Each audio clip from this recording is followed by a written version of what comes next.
ನೋಡ್ರಿ, ನಮ್ಮದೊಂದು ರಾಜಕೀಯ ಪಕ್ಷ. ಆದರೆ ಕಾಂಗ್ರೆಸ್ ಸರ್ಕಾರ ಇವತ್ತು ರಾಜ್ಯದಲ್ಲಿ ಆಡಳಿತದಲ್ಲಿದೆ, ಆಡಳಿತ ನಡೆಸ್ತಾ ಇದ್ದಾರೆ. ಮುಖ್ಯಮಂತ್ರಿಗಳು ಮಂತ್ರಿಗಳನ್ನು ದಂಡನ ಕಡ್ಕೊಂಡು, ಶಾಸಕರ ದಂಡನ ಕಡ್ಕೊಂಡು ವಾರದಲ್ಲಿ 3-4 ದಿನ ಡೆಲ್ಲಿಲಿ ಹೋಗಿ ಕೂತಿರ್ತಾರೆ. ಉಪಮುಖ್ಯಮಂತ್ರಿಗಳು ಅವ್ರ ಸಚಿವರು ದಂಡ ತಗೊಂಡು ಅವರು ಡೆಲ್ಲಿಲಿ ಕೂತ್ಕೊಳ್ತಾರೆ. ಇವರ ಆಂತರಿಕ ಕಚ್ಚಾಟದ ಪರಿಣಾಮವಾಗಿ ಇವತ್ತು ಕಬ್ಬು ಬೆಳೆಗಾರರಾಗಲಿ, ಮೆಕ್ಕೆಜೋಳ ಬೆಳೀತಕ್ಕಂಥ ರೈತರು ಇರ್ಬೋದು, ಭತ್ತ ಬೆಳೀತಕ್ಕಂಥ ರೈತರು ಈ ಸಮಸ್ಯೆ ಬಂದಾಗ ಸಕಾಲಕ್ಕೆ ಇವತ್ತು ಉತ್ತರವನ್ನು ಕೊಡೋದಕ್ಕೆ ಸಾಧ್ಯ ಆಗಿಲ್ಲ ರಾಜ್ಯ ಸರ್ಕಾರಕ್ಕೆ. ಇವ್ರ ಯೋಗ್ಯತೆಗೆ ಇದೇ ಬೆಳಗಾವಿನಲ್ಲಿ 5-6 ದಿನಗಳು ರೈತರು ಬೀದಿಗಿಳಿದು ಕಬ್ಬು ಬೆಳೆಗಾರರು ಹೋರಾಟ ಮಾಡ್ತಾಯಿದ್ರು. ಒಬ್ಬ ಸಚಿವರು ಬಂದು ಮಾತಾಡಲಿಲ್ಲ. ಭಾರತೀಯ ಜನತಾ ಪಾರ್ಟಿ ಹೋರಾಟಕ್ಕೆ ಇಳಿದ ಮೇಲೆ ಆಮೇಲೆ ಸಕ್ಕರೆ ಮಾಲೀಕರನ್ನ, ಕಾರ್ಖಾನೆ ಮಾಲೀಕರನ್ನ, ಕಬ್ಬು ಬೆಳೆಗಾರರನ್ನ ಕರೆದ್ರು. ಇವತ್ತು ಕೂಡ ಇತ್ಯರ್ಥ ಆಗಿದೆ ಅದರ ಸಮಸ್ಯೆ. ಮೆಕ್ಕೆಜೋಳ ಖರೀದಿ ಕೇಂದ್ರ ಯಾವಾಗ ತೆರಿಬೇಕಾಗಿತ್ತು? ಎಲ್ಲ ದಲ್ಲಾಳಿಗಳಿಗೆ, ಬ್ರೋಕರ್ಗಳಿಗೆ ಅವಕಾಶ ಮಾಡಿಕೊಟ್ಟು ರೈತರ ಜೀವನ ಹಿಂಡಿ 1500-1600 ರೂಪಾಯಿ ಮೆಕ್ಕೆಜೋಳ ಖರೀದಿ ಮಾಡಿದ್ದಾರೆ.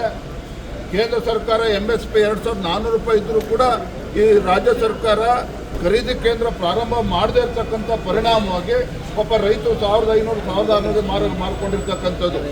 ಇವೆಲ್ಲವೂ ಕೂಡ ರಾಜ್ಯ ಸರ್ಕಾರದ ವೈಫಲ್ಯವೇ. ಇವತ್ತು ಅತಿಥಿ ಉಪನ್ಯಾಸಕರು, ಪದವಿ ಪೂರ್ವ ಕಾಲೇಜುಗಳಲ್ಲಿ ಏನಾಗಿದೆ ಪರಿಸ್ಥಿತಿ ಕೂಡ ಹೆಚ್ಚು ಮಾಡಬೇಕು ಅಂದ್ರೆ ಅವರು ಕೂಡ ಬೀದಿಗಿಳಿದು ಹೋರಾಟ ಮಾಡ್ತಾ ಇದ್ದಾರೆ. ಆರೋಗ್ಯ ಕ್ಷೇತ್ರ ಏನಾಗಿದೆ, ಶಿಕ್ಷಣ ಕ್ಷೇತ್ರ ಏನಾಗಿದೆ, ಎಲ್ಲವೂ ಕೂಡ ನಾವು ಚರ್ಚೆನ ಮಾಡ್ತಾ ಇದ್ದೀವಿ.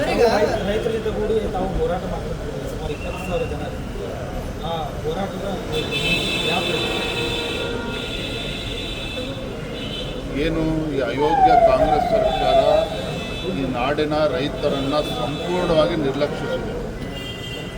ಕಾಂಗ್ರೆಸ್ ಸರ್ಕಾರ ಇವತ್ತು ರಾಜ್ಯಕ್ಕೆ, ಈ ನಾಡಿಗೆ 2 ತುತ್ತು ಅನ್ನವನ್ನು ಕೊಡ್ತಕ್ಕಂಥ ರೈತನ ಬಗ್ಗೆ ಯಾವುದೋ ಕಾಳಜಿಯನ್ನು ತೋರದೇ ಇರುವಂಥ ಈ ದುರ್ವರ್ತನೆ ಏನಿದೆ, ಮತ್ತು ರೈತರ ಸಮಸ್ಯೆಗಳು ಎಲ್ಲವನ್ನು ತೆಗೆದುಕೊಂಡು ನಾಳೆ ದಿನ ಸುವರ್ಣಸೌಧ ಮುತ್ತಿಗೆ ಹಾಕುವಂಥ ಕೆಲಸ ನಾವು ಮಾಡ್ತೇವೆ.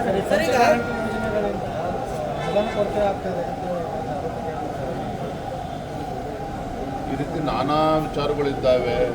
ಪಂಚ ಗ್ಯಾರಂಟಿಗಳು ಯಾವ ರೀತಿ ಪಂಚರ್ ಆಗಿದೆ, ಓಟ್ ಚೋರಿ ಅಂತ ಹೇಳ್ಕೊಂಡು ಹೊಸ ಡ್ರಾಮೆಯನ್ನು ಹೊಸದಾಗಿ ಶುರು ಮಾಡಿದ್ದಾರೆ. ಇವತ್ತು ರಾಹುಲ್ ಗಾಂಧಿ ಇರ್ಬೋದು, ಸಿದ್ದರಾಮಯ್ಯ, DK ಶಿವಕುಮಾರ್ ಅವರು ರಾಜ್ಯದಲ್ಲಿ ಇವತ್ತು ಯಾವ ರೀತಿ ಚೋರಿಯನ್ನು ಮಾಡ್ತಾ ಇದ್ದಾರೆ, ಇವೆಲ್ಲವೂ ಕೂಡ ನಾವು ಚರ್ಚೆ ಮಾಡ್ತೀವಿ.